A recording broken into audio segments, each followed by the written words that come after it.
Bem,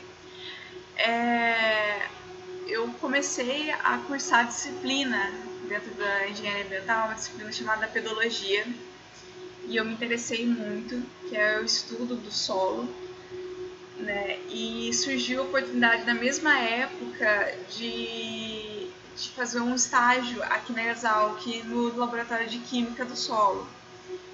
E eu fiquei encantada com a disciplina e com o laboratório, com as análises. Eu achei muito interessante a forma como se correlacionava a área de engenharia ambiental com o estudo do solo, né? Aí surgiu a oportunidade de fazer diversas disciplinas aqui na Exalc também, dentro do curso de engenharia agronômica, que foi Gênese, Morfologia e Classificação dos Solos, Biologia do Solo e Química e Fertilidade do Solo. E outro motivo também que me levou a me especializar foi ver a carência de pesquisadores, de profissionais da área de engenharia ambiental, da área de ciências ambientais, na área de ciência do solo. A área de ciência do solo ela é dominada ainda praticamente por engenheiros agrônomos aqui no Brasil, ou engenheiros florestais, e eu vejo poucos engenheiros ambientais trabalhando com a área.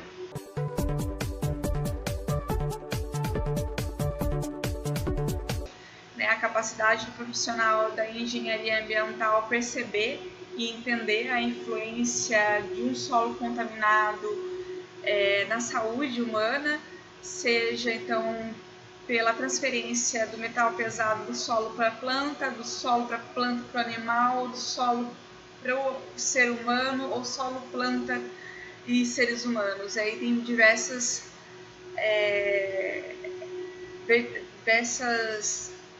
caminhos, né, de transferência aí dos metais pesados. Não só isso, eu estou falando pela minha área, mas tem outras. A engenharia ambiental ela se relaciona também de outras formas com a ciência do solo, como, por exemplo, a geotecnia do solo, né, geotecnia ambiental, projetos de aterro sanitário e gestão de resíduos sólidos, enfim. Tem várias áreas que o engenheiro ambiental pode se especializar dentro da área de ciência do solo.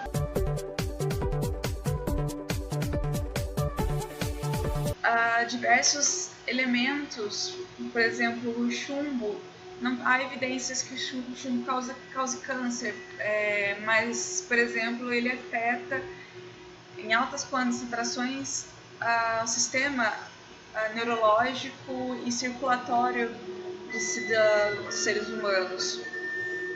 Teve um caso aqui no Brasil que é um caso bastante preocupante, que ocorreu na década de 90 e até hoje ainda existe consequências, foi a deposição de escória de chumbo em uma cidade no recôncavo da Bahia. Ela chama Santo Amaro, ou Santo Amaro da Purificação. Essa escória de chumbo ela foi utilizada para a pavimentação das ruas da cidade, e além de outros problemas que teve também com a indústria na época do funcionamento, e contaminou a cidade toda, e as pessoas que foram mais afetadas foram os funcionários e principalmente as famílias dos funcionários, né? Tanto da empresa como da prefeitura.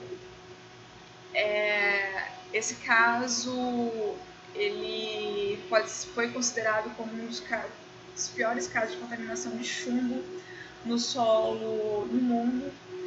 Existem vários trabalhos e documentários sobre isso, vocês podem procurar na internet, tem bastante coisa relacionando isso com a saúde humana.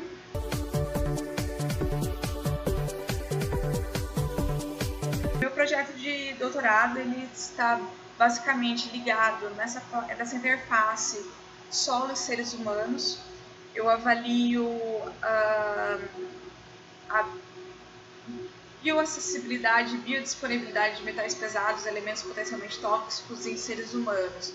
Nós fazemos diversos tipos de simulações, tanto do trato respiratório como do trato digestivo, e o quanto desses elementos que estão ligados, absorvidos ao solo, podem ser liberados para o ser humano, tanto pelo sistema gástrico ou pelo sistema respiratório.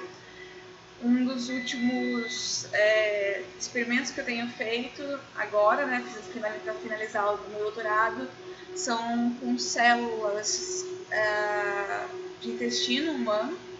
Nós fazemos clonagem de células cancerígenas que simulam o trato digestivo e avaliamos então a biodisponibilidade, né? Eu falei em termos de bioacessibilidade e biodisponibilidade, né? A diferença entre um termo e outro é que bioacessível é o elemento que não necessariamente será absorvido pelo ser humano, ele pode ficar,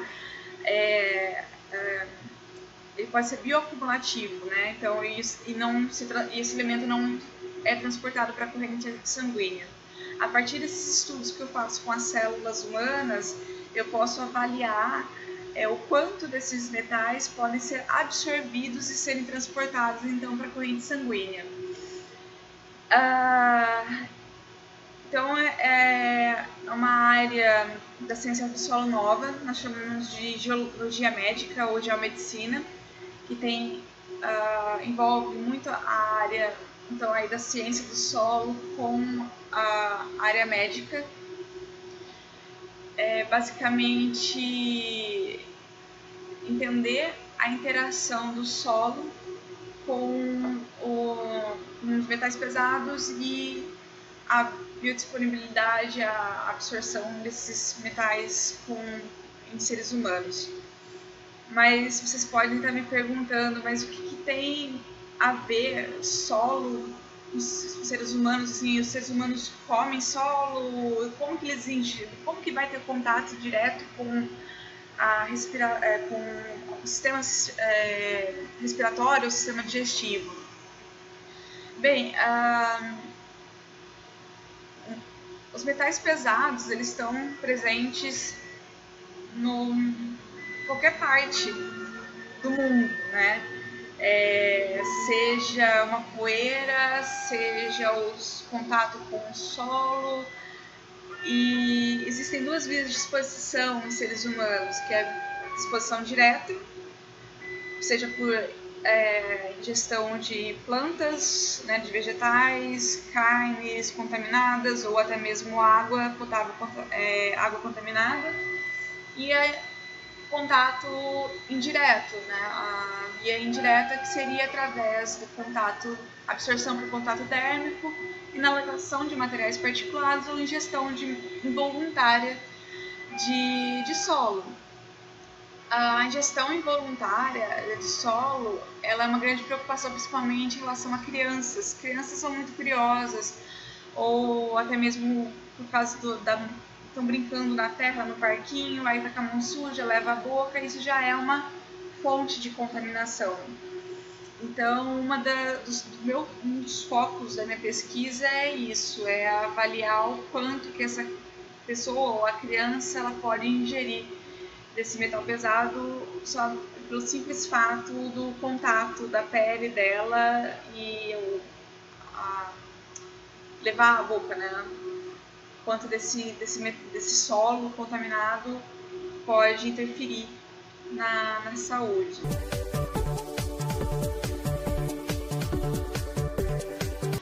Os elementos potencialmente tóxicos ou metais pesados, né, eles podem chegar no solo através de diversas fontes, seja por meios naturais, as rochas, solos derivados de rochas que contenham esses elementos, geralmente são em baixas concentrações, mas tem algum ponto ou outro que tem concentrações mais elevadas, ou por fontes antrópicas, seja por uso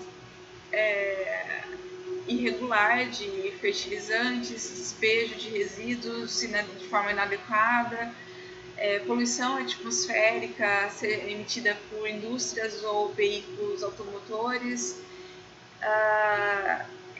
enfim, existem diversos tipos de fontes, seja pontual ou difusa, de elementos potencialmente tóxicos que podem chegar tanto no solo como nas águas.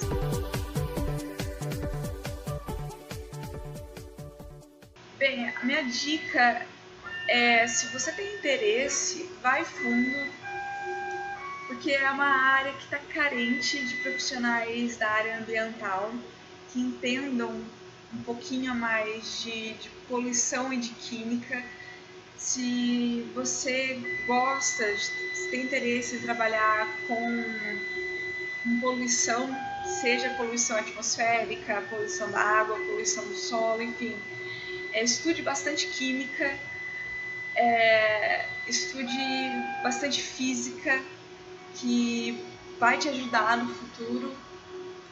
E é uma área extremamente interessante, muito legal e bastante promissora, principalmente porque nós, os engenheiros ambientais, não vemos o solo só como um meio de produção, e sim como um recurso que precisa ser cuidado, e é um recurso esgotável e que precisa ser cuidado de uma forma mais cautelosa, que ele tem um impacto extremamente grande, não só